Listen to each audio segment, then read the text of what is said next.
So describe the reptilians' underground civilization. This is a tunnel system below the Indian subcontinent, and there's even one under Antarctica. Well, the reptilians were very experienced in hollowing out planets. They had a lot of experience doing that. And so they created an entire civilization underground here on Earth, including high-speed train system. Supposedly it was a maglev technology which they were able to use to travel at supersonic speeds. And they've had this in place for thousands of years. The reptilian connection to humanity and human genetics, and he says in there, was the effect to understand the human's reptilian characteristics is to understand so much about human behavior. Quite right. And the DNA, the hard drive, which has been put in there. Now, one of the hardest things that people have to understand, and I completely appreciate it, is this idea of shape-shifting. Now, it's an ancient thing in terms of accounts all over the world, not just shape-shifting between human and reptilian, but shape-shifting between human and many different forms, animal forms, etc. And people perceive it because we're so locked into this reality is real. It's like a physical, solid human body transforming into a solid reptilian body and then back again. Because I've spoken to people all over the world, vast numbers now, who have seen this phenomenon of seeing someone, a human, suddenly transform into a reptilian figure and then come back again. And the ancient accounts talk about the same thing. And people think, hey, it's impossible, mate. How can a body change into another body? I mean, the person would die, wouldn't they? Well, that's not what's happening. As we talked about in the first half, the only place that the physical reptilian form and the physical human form exist is in here, when their energetic form is decoded into a holographic, apparently physical form. So when something's shape-shifting, it shifts in the decoding mechanism by which we decode different energy fields. It's literally like changing a television channel. You've got the human field, which is obscuring the reptilian field, because they hide behind the human field, so we don't know what the hell's going on. And if I'm observing the human field, that's the prime field that I'm decoding, I will see a human. But if this becomes the prime field, suddenly, for whatever reason, I'm now decoding the reptilian field, the reptilian energy field.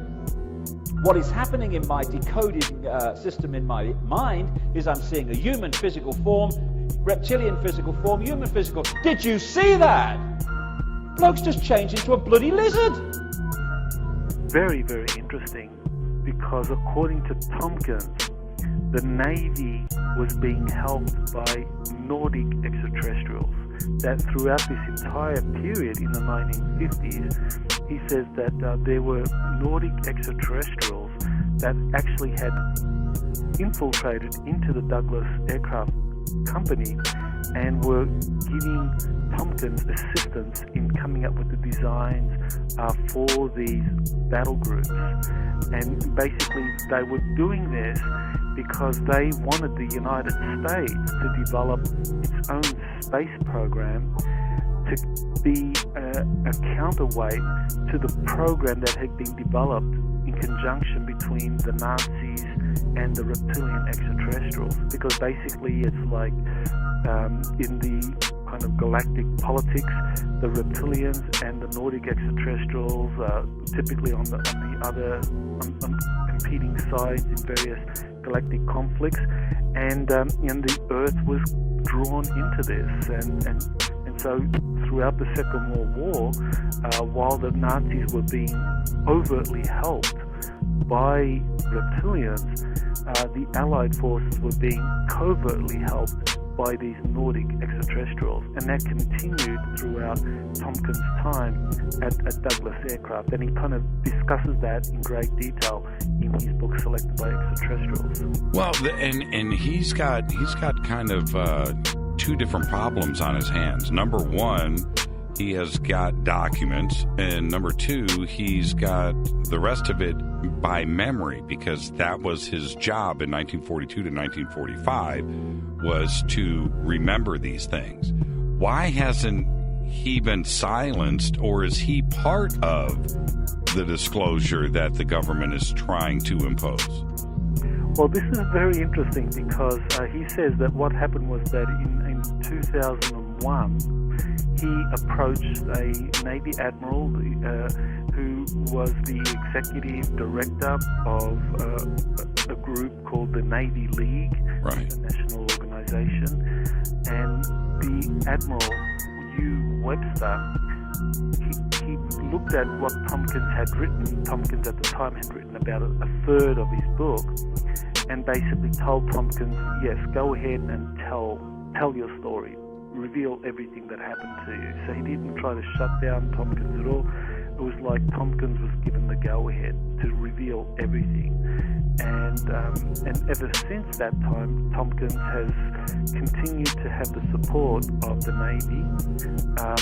He continues to attend Navy meetings, and as recently as 2 weeks ago, there was a meeting out at San Diego. It's called West 2016, and it is the premier Navy aerospace gathering, at least on the West Coast, with many hundreds of top aerospace corporation executives and admirals and captains all meeting to discuss things. And Thompkins says that these meetings are often used to try to help the secret space programs learn about the latest R&D and how that's going to be integrated into their space battle groups. And so this is something that Thompkins still has his security clearance. He's still given access to some of the high-level meetings dealing with these space programs.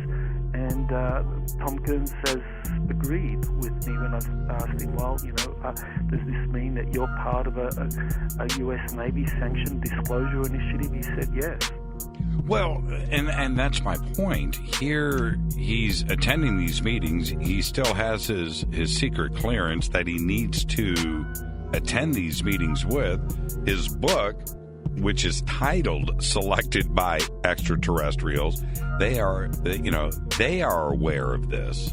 So that says a lot about Thompkins himself, about his background and how he can be trusted about what he is saying, because they are letting the book publish and they haven't revoked his credentials. That portion of the military that we refer to as the cabal, who are associating with the reptilians on a day-to-day basis, they've traded technology and they've been working together. Particularly the one base in New Mexico called Dulce. Are you familiar with that?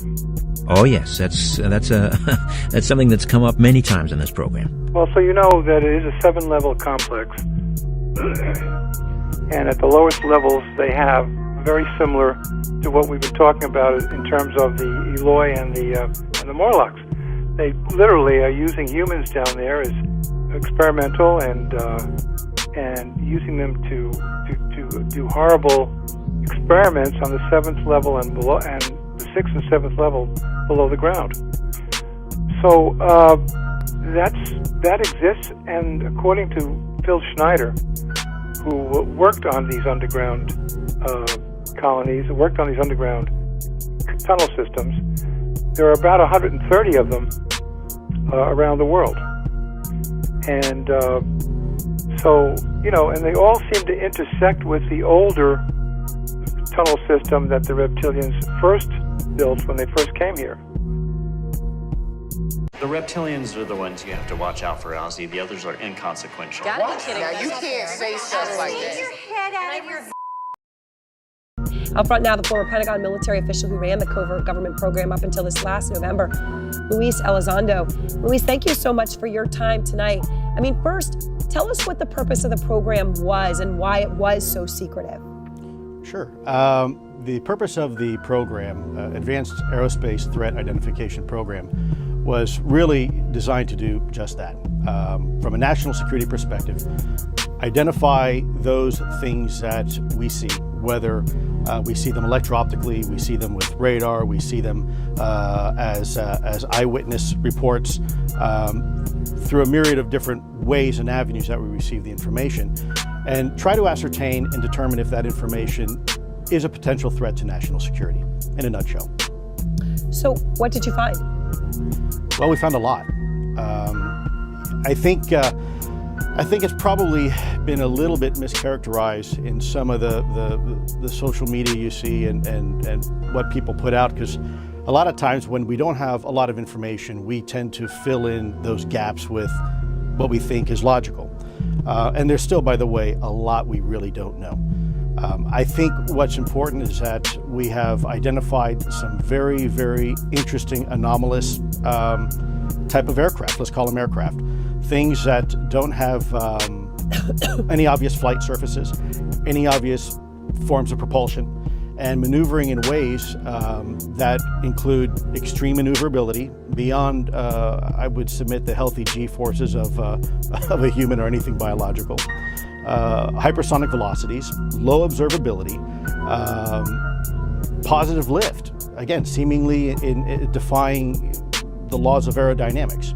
So people are talking. So do you think, I know, but do you believe, when you get that Navy pilot saying what he said, do you think that was, a UFO, to obviously I don't have any other word to use, or that, or something else? Sure, that's a great question. Keeping in mind, it's not just the pilot's testimony on an observation. Sure, when someone comes to you who's in charge of a multi-million-dollar weapon platform, who maintains a top secret security clearance, who is paid and trusted by this country to go fight wars and to fly over cities with live munitions, and by the way, they're trained observers with millions of dollars invested in their training. Yep. I would submit to you it's pretty compelling. But on top of that, it's not just the eyewitness testimony. It is actual electro-optical data and radar returns. It's also people like radar operators and air traffic controllers. So I think the discussion should be maybe a little bit broader than that. I think people are focusing just on 2 videos